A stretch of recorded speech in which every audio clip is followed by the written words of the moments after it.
রাধে রাধে। রাধারানী ভগবান শ্রীকৃষ্ণের লীলার সময়কালে এই জায়গাটি গাছ। হলো বৃন্দাবনের এমনিতলা। এখানে যে গাছটি দেখছেন এই গাছটি তাপর দিক থেকে আছে।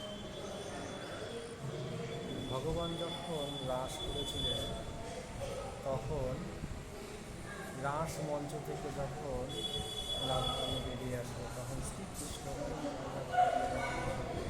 রাধারানী আরাধনা করে, রাধা নাম জপ করে। রাধা প্রসন্ন হয়ে যখন এই জায়গাতে আসে তখন এই গাছটিরই একটা পাকা তেঁতুল রাধারানীর পায়ে লেগে তার যে আলতা পড়া ছিল সেটি নষ্ট হয়ে যায়, মানে আলতার উপর দিয়ে তেঁতুলটা লেগে যায়।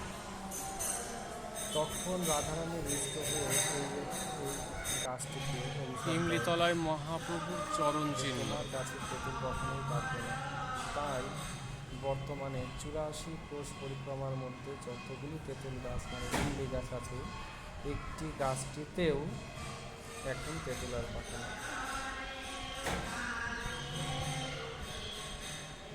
আগে এই যে গাছটি যেখানে দেখছেন এই গাছটির পাশে যে দেয়ালটি আছে সেই দেয়ালের পাশে ছিল রাজবাড়ি। সেই রাজবাড়ির দেয়ালে গাছটির ডাল যাওয়ার জন্য সেই রাজা তার লোককে নিয়ে এসে এই গাছটির ধান কাটতে গেছিলেন। কিন্তু গাছটি যখন কাটতে লাগলেন তখন দেখলেন সেই গাছ থেকে রক্ত বেরোচ্ছে। তারপর সেই গাছটি উনি আর কাটলেন না, গাছটি এরকমভাবে রইল। আজকে যেটা আমাদের এখানে ইমলিতলা, শুদ্ধ ইমলিতলা বলে জায়গাটি কত আমার ভীষণ জায়গাটি দেখে পছন্দ হলো, তাই ভিডিওটি এরকমভাবে বানালাম। আপনারা যদি কখনো আসেন আপনাদেরও ভীষণ ভালো লাগবে। শান্ত পরিবেশ, ভজনের জন্য একটি উপযুক্ত একটি জায়গা। যাই হোক, রাধে রাধে।